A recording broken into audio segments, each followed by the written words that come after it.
Waalaikumsalam. Salam kenal ya, Aca. Iya, Senang salam ketemu kenal Mbak Vera ya. dong. Anyway, Mbak Admin tolong dipin judulnya malam ini. Kita akan ngobrol-ngobrol. Kita ngobrol-ngobrol kayak ngopi-ngopi biasa gitu, Ca. Cuma kan kita kalau ngopi bertiga sama Mbak Vera susah ya. Waktunya Aca susah, waktunya Mbak Vera benar. susah ya kan. Banget. Nah, jadi malam ini sih kita akan ngobrol tentang sifat impulsif anak. Mungkin teman-teman di sini sebelum kita mulai ngobrol mungkin bisa di-type di komen yang teman-teman tahu impulsif itu seperti apa sih? Curhat ya Kak. Mbak Vera, Bu, aku izin curhat ya. Jadi tuh Silahkan. aku kan ibu dari 3 anak. Nah, terus dan jaraknya Banyak ya tuh Bu cuma, anaknya ibu dan kurang kecil-kecil. Iya loh. Iya, jadi sebenarnya banyak belajar sih, harus banyak belajar nih sama Bu sama Mbak Vera, karena aku tuh anaknya masih kecil-kecil dan jaraknya tuh 2 tahun semua nih Mbak Vera. Jadi 7 tahun, 5 tahun sama 3 tahun. Jaraknya 2 tahun semua. Terus yang dan 1 cowok 2 cewek. Nah, yang cowok ini yang terakhir. Jadi kakak-kakaknya yang cewek-cewek ini tuh emang lagi bergerilya lah gitu. Kayak lagi jadi ibaratnya jadi kayak ya gue jadi pemimpin nih, leader banget dua-duanya gitu. Nah, tapi Umurnya jadi berapa aja? Umurnya jadi berapa aja Kak? 7 tahun 7, kakak. Terus 5. 5 tahun sama 3 tahun. Oke. Terus yang tengah ini nih Mbak Vera, si Miska ini emang dia tuh jenaka banget sih tingkahnya. Beda dari si Megumi dan juga si Nigel ini. Jadi dia tuh sekarang lagi sering banget mulai kembali lagi sifat impulsifnya dia itu. Cuman aku nggak ngerti apakah ini benar sifat impulsif atau enggak Mbak Vera. Tapi contohnya kayak gini. Jadi salah satunya adalah ketika ada sesuatu yang dia nggak suka atau ada sesuatu yang dia pengen itu nggak terjadi gitu ya. Itu tuh dia tuh bisa yang kayak cari-cari kambing hitam lain gitu. Jadi semuanya tuh siapa aja bisa dijadi mangsa untuk disalahin. Terus salah satunya dengan cara teriak-teriak. Terus udah gitu dengan cara ya nyalain orang gitu. Abis sih ini tuh si mbak sih atau ibu sih atau kakak sih kayak gitu. Terus kedua teriak-teriak, itu udah jadi senjatanya dia.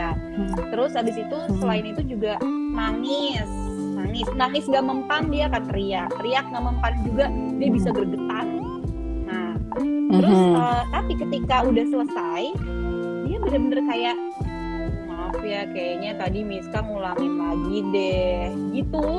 Tapi nanti kalau udah begitu lagi diulang lagi. Cuman sempet Mbak Vera beberapa bulan dia berhenti kayak gitu sama sekali, bisa tiba-tiba berubah drastis jadi yang kayak nggak apa-apa kok Bu, ya udah kalau Miska nggak boleh makan itu ya udah Miska nggak apa-apa. Sempat beberapa bulan kayak gitu, tiba-tiba begitu lagi sekarang. Seminggu ini, Cak, ya Kak, Aca, Gon, oke. Udah balik. Udah balik.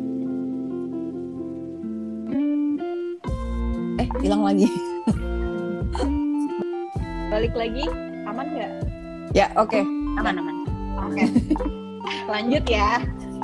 Jadi tiba-tiba aja nih kayak gitu lagi, dan baru beberapa kali ini dia udah kayak gitu tuh udah 3 kali gitu. Dan dia sadar kalau dia tuh salah gitu. Jadi dia minta maaf lagi.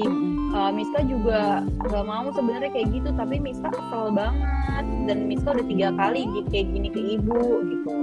Ya udah. Dia ngitung ya udah 3 kali dia gitu. Ngitung udah 3 kali dan emang bener udah 3 kali gitu Mbak Vera. Jadi aku kayak sebenarnya ya bingungnya adalah aku ngadepin dia pas lagi kayak gitu sih, pas lagi teriak-teriak itu tuh aku kayak yang tadinya udah diemin dia aja, udah dari yang tadinya nanggepin dia itu sampai aku juga teriak-teriak juga yang nggak ada hasil kan. Akhirnya sampai aku jadi kayak ya udah Miska teriak aja terus mau sampai jam berapa juga nggak apa-apa.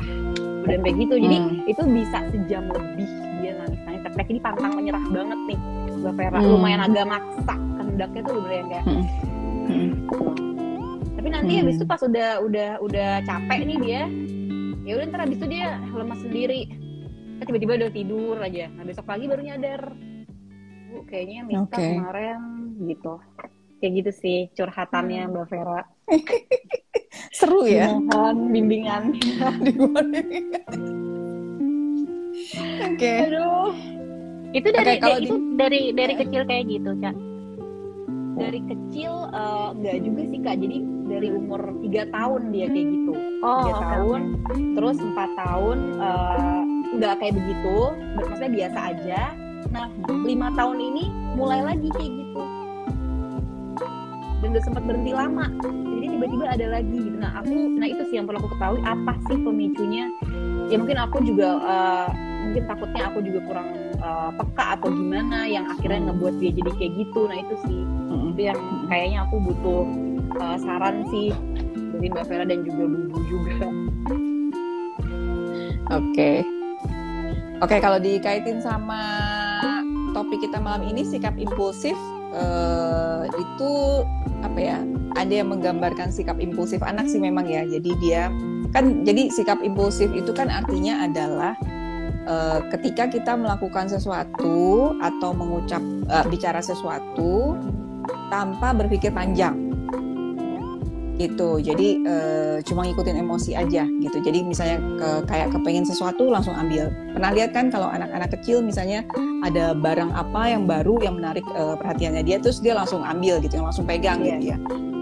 Nggak minta izin dulu, nggak mikir dulu ini punya siapa gitu, langsung ambil karena itu masih ada sikap impulsifnya di anak-anak.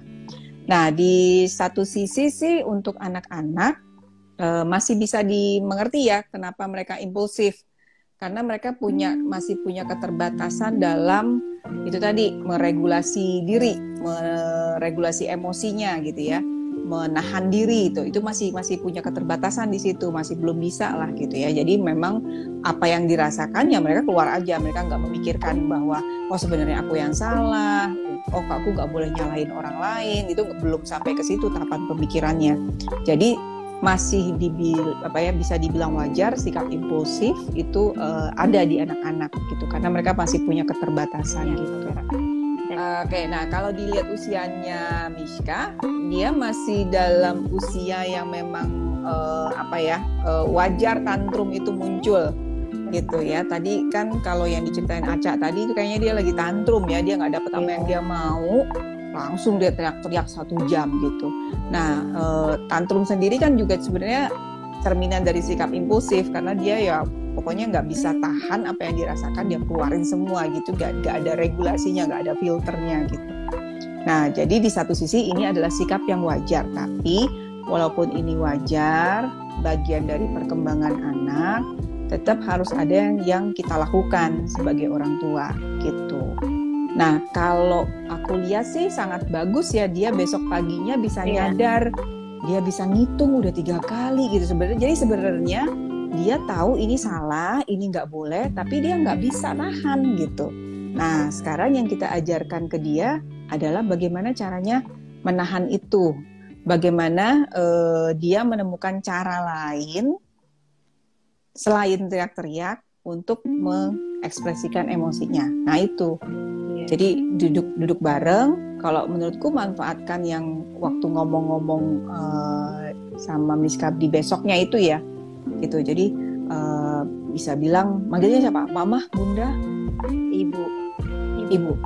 Ya, Ibu tahu Miska kemarin kesel banget karena nggak boleh apa atau nggak dapet apa. Tapi gimana kalau lagi kesel kayak gitu atau lagi marah kayak gitu, kita ganti teriak-teriaknya gitu. Ganti apa ya? Nah itu diskusi sama dia. Apa yang bisa kira-kira bisa dilakukan untuk menggantikan si teriak-teriak itu yang lebih aman, lebih pas. Karena gini, emosinya nggak boleh dimatiin juga ya. Jadi kita nggak bisa bilang kamu nggak boleh kesel, kamu nggak boleh marah gitu. Orang dia marah kok, dia kesel kok, kan itu boleh ya, manusiawi ya gitu ya. Cuma caranya yang diajarin seperti apa gitu. Nah mungkin nanti setelah pembicaraan kayak gitu, ketemu cara lain yang lebih tepat daripada teriak-teriak, nggak akan langsung instan dia langsung membaik ya, pasti butuh proses gitu. Terus satu hal lagi yang mungkin bisa dilakukan sama Aca, anak-anak nih ada 3, mereka punya masing-masing. Jadi paling sih aku yang udah aku lakuin sejauh ini sih Mbak. Jadi kalau dalam seminggu itu ada sih waktu dimana aku tuh kayak pergi sama Megumi doang gitu. Terus ada juga aku pergi kayak Miska doang. Atau ya sama adanya paling sering lah ya sama Miguel. Jadi aku paling ya sejauh ini yang bisa aku lakuin gitu sih. Paling enggak dalam seminggu itu ada lah yang aku tuh ya berduaan doang gitu. Maksudnya yang pergi. Kalau di rumah juga ada sih ngobrol. Cuman aku kayaknya lebih seneng kalau pergi itu kan kayaknya kayak nggak ada distraction dari si adik-adiknya kan gitu. Atau kakaknya gitu. Jadi paling itu sih Mbak yang aku lakuin gitu. Ya itu udah bagus. Mungkin tapi dilakukan lebih rutin dan lebih fix schedule-nya gitu. Jadi anak itu kan akan merasa lebih tenang kalau dia tahu oh iya tiap hari ini itu waktu aku sama ibu. Tiap hari ini itu waktu aku berdua sama ayahnya gitu. Jadi ayahnya juga melakukan hal yang sama. Gitu. Juga kalau kayak gini misalnya lagi di tengah keramaian gitu ya, terus si anak ini melihat sesuatu yang aneh dari orang di sekitar situ, dia langsung ngomong misalnya, ibu itu om itu kok botak, nah tapi ngomongnya kencang si orangnya. Nilai thank you banget Aca sama Mbak Vera, sehat-sehat thank you ya. Bu, thank you Aca, sehat semua. Dadah. Thank you.